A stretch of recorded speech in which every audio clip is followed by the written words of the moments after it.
Oyez, amis du culte. Aujourd'hui, nous allons vous parler de Patchwork de Tyler McIntyre. L'histoire en bref, trois femmes sont réunies en une dans une sorte de puzzle frankensteinien, avec un soupçon de réanimateur pour la réanimation des corps. Bien sûr, les trois parties en présence vont devoir s'unir pour au moins bouger leur carcasse. Avec ce film, nous sommes clairement dans la veine de Frankenhooker ou de Reanimator, dont le liquide vert fluo est d'ailleurs carrément porté à l'image dès le début du film. C'est à la fois le point fort et le point faible de celui-ci. Vouloir rendre hommage à ses aînés est une bonne chose.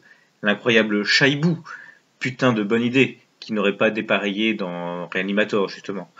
Mais il faut un peu rester original, car pour une scène dantesque, le massacre d'une fraternité pratiquant le détournement de jeunes filles éméchées, nous en avons 4 de déjà vu. Et si j'ai cité le Shaibou, c'est la seule création du docteur Frankenstein d'opérette que nous verrons à l'image, et encore pas longtemps. Manque de budget, manque d'idées, le suspense est entier. Et il y a aussi ce découpage en chapitres qui m'a personnellement rebuté. Était-ce franchement nécessaire de le laisser apparaître aussi clairement? Reste quand même un bon casting porté par Tori Stolper, jeune actrice que nous espérons revoir prochainement, et pas sur la série XOXO de Netflix.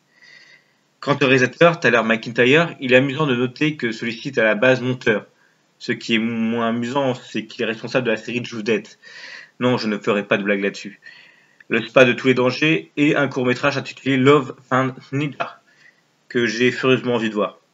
Patchwork peut se voir comme une bisserie sans conséquence, un hommage aux bandes d'exploitation à la Frankenhooker qui par moments arrive à transcender son sujet, mais pas assez pour qu'on parle réellement d'un bon film. Dommage, le chemin n'était pas forcément cousu de fil blanc.